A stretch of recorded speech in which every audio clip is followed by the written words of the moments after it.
would sell out. People would be there if Nat Jones was there. Everybody knew Nat Jones. Everybody's like, whoever the latest rapper is, everybody know right today. Well, everybody knew Nat Jones. But the integrated, larger world didn't know who Nat Jones was. And James Brown knew that. But James Brown also knew that in order to access that new market, so to speak, he had to come forward with a real professional image. And he knew that on one hand, he's in this already kind of branded as Little Richard. And in the back of his mind, he's always had this thing, I'm a third grade educated person. I'm smart, I know business, but when it comes time to put a resume out, so to speak, I want to put out professional people. And Nat Jones perfect fits the bill. He's the top draw in the tipping circuit. He's magna cum laude at North Carolina Central, and everybody knows him. He's cool, debonair, you know, everywhere he goes, it's like showtime. I'm gonna be part of that, and I'm gonna go see Nat Jones in Kinston. And he talks to Nat Jones about this idea of forming a new band called the James Brown Orchestra. There's a picture here. James Brown Orchestra in 1964. Among the musicians pictured are Kinston native Nat Jones, Melvin Parker, Maceo Parker, and Dick Knight, among some of the others who are from Eastern North Carolina, Virginia, Southeastern Virginia, Charleston, South Carolina, places like that.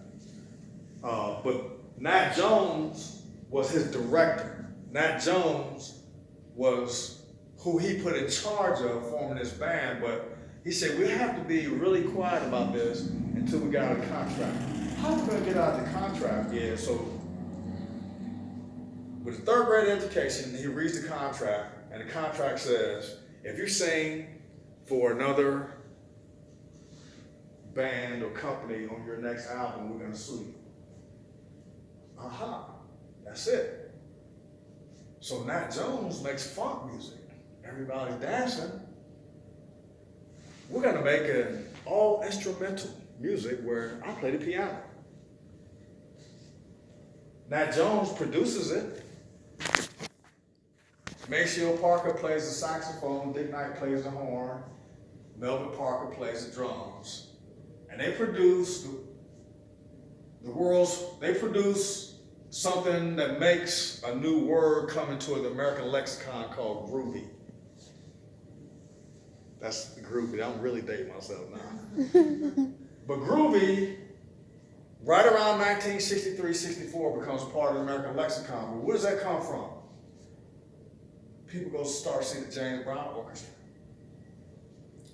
And he releases, in 1964, this watershed album called Grits and Soul. Now, the original version, or the larger version of this exhibit is in Kingston, North Carolina. Grits and Soul album, if you just Google it, you look at it, it's an all instrumental. It's got James Brown pictured playing the piano, Maceo Parker, and Nat Jones holding the saxophones. It blew album sales out of the water.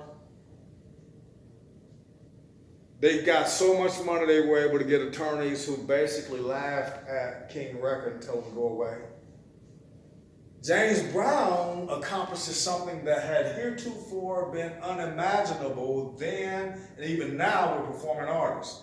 He's able to gain rights to his music.